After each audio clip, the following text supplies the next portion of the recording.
И првата тема со гостинот кој што ни пристигна веќе во студиото 3 на Македонската телевизија. Во пресрет на престојните парламентарни и председателски избори, Комисијата за спречување и заштита од дискриминација апелира да се исполнат препораките од донесените мислења со кои што се утврдува дискриминација врз различни групи на граѓани во процесот на остварување на избирачкото право. За исполнување на истите, како и за механизмите кои што ги имаме ние граѓаните во рака, преку кои можеме да си обезбедиме еднаков пристап до правото на глас. Ово утро разговараме со Душан Томшич од Комисијата за спречување и заштита од дискриминација. Добро утро и добре ни дојдовте во Македонија. Добро утро. Препораките, господине Томшич, за кои што ќе зборуваме наредниве минути, се произлезени од последниот изборен процес, искуството од изборите 2021. Една се однесува на граѓаните кои што помеѓу двата изборни циклуси стекнаа полнолетство, па не беа впишани во изборниот список. Другите се однесуваат на граѓаните кои што беа во одредени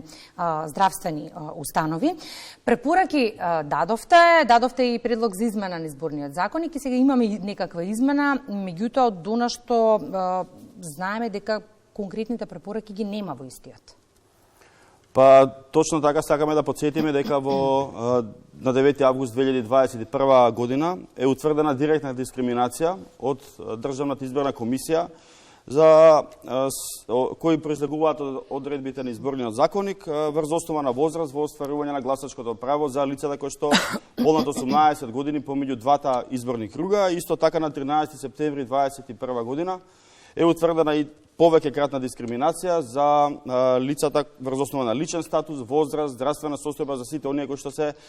сместени во здравствените установи. Знаеме дека се направени сега брзи измени на изборниот законник, но Комисијата согласно Законот за спречување и заштита од дискриминација нема добиено никакво известување од ДИК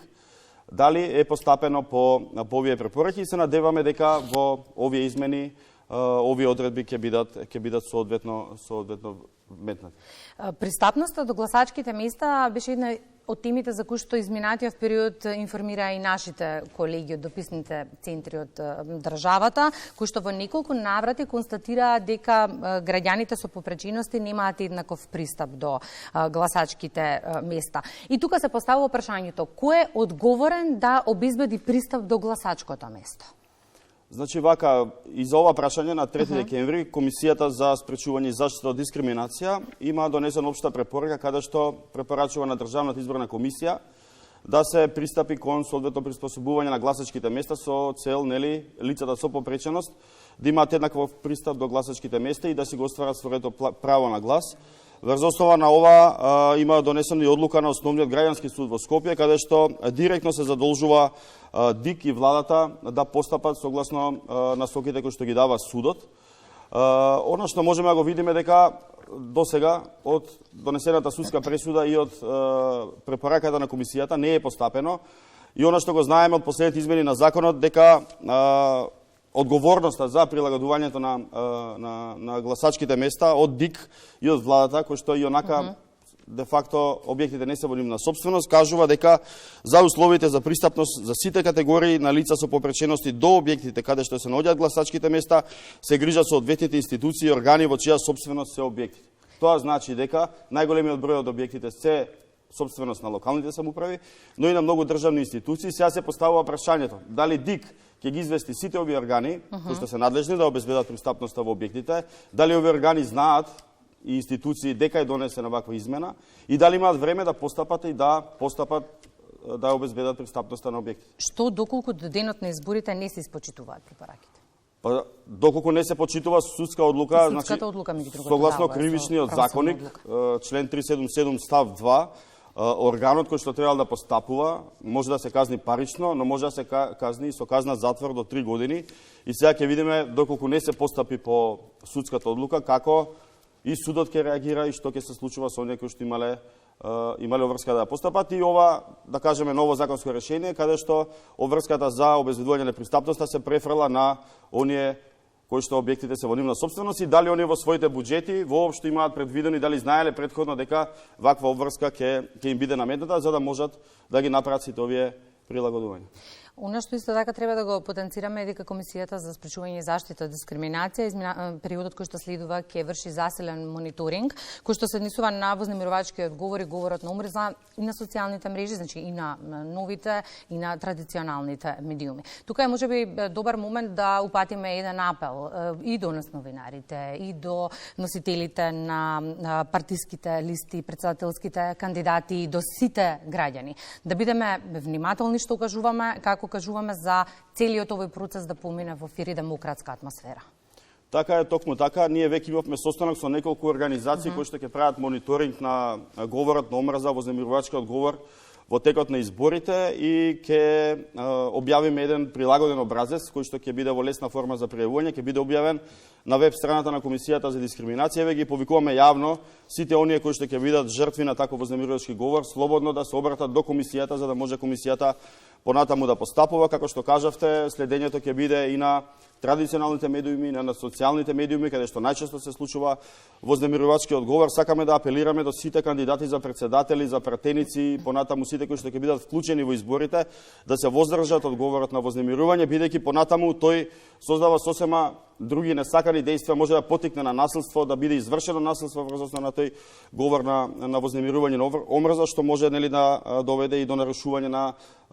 фери демократски избори во нашата држава. Уште една тема сакам да отвориме, која што тесно е поврзана со дискриминацијата, не со ова зашто зборувавме изминативе минути, децата ги ставаме во фокусот, имајќи предвид дека се учи од мали нозе. Во соработка со британската амбасада направивте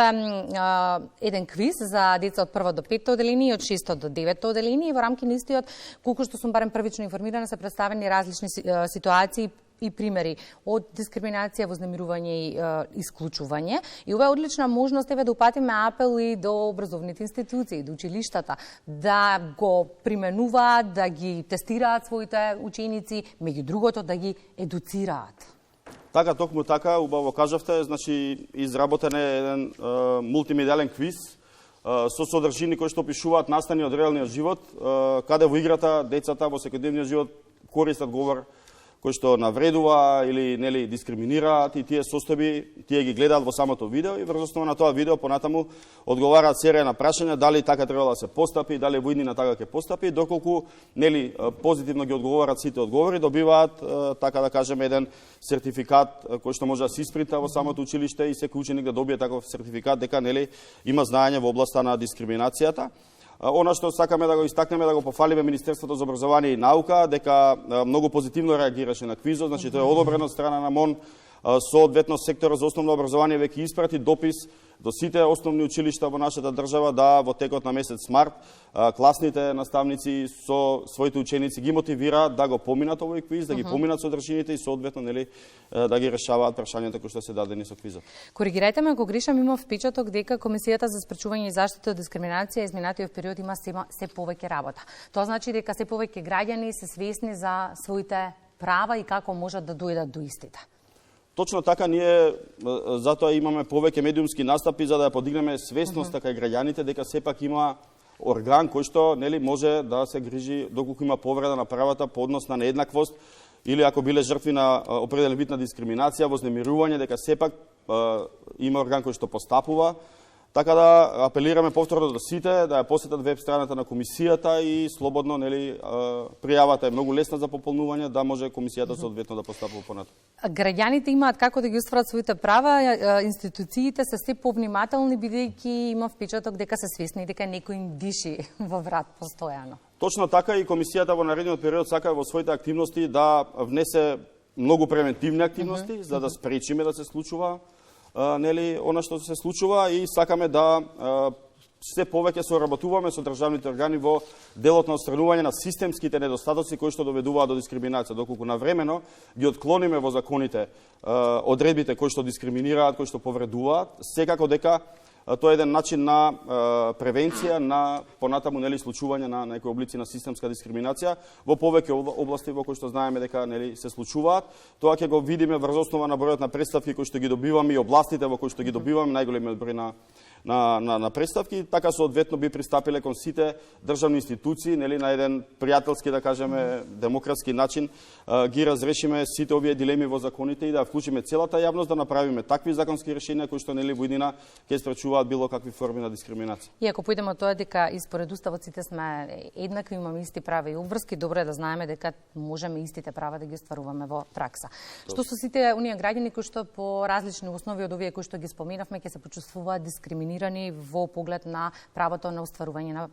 глас. Како и каде може да пријават, да подсетиме уште еднаш? Која е постапката и од друга страна, кои се ингеренциите на КСЗД во однос на постапувањето? Значи, секое лице има образец кој што е поставен на веб страната на Комисијата за спречување и заштита од дискриминација. Тој е лесен, значи се даваат лични податоци, се наведува лицето кое што дискриминира или институцијата која што дискриминатори, се опишува целата состојба, како е случај настанот, понатаму по добивањето на тој образец, на таа пријава, комисијата нели се обраќа или до лицето кое што пријавува дискриминацијата да дополни одредени факти, но понатаму се обраќаме до институцијата која што го направила делото, да кажеме. Имаме значи можност да направиме увид на самото лице место и фактички да утврдиме на самото лице место дали во конкретниот случај има дискриминација, по што носиме нели една колективна одлука на телото и носиме известување до дискриминатор да отстрани посочената дискриминација. Ние го следиме изборниот процес, дали ќе има пристапки ќе дискутираме во периодот кој следува. Благодарам господине Томшич за гостувањето. Благодариме на поканата.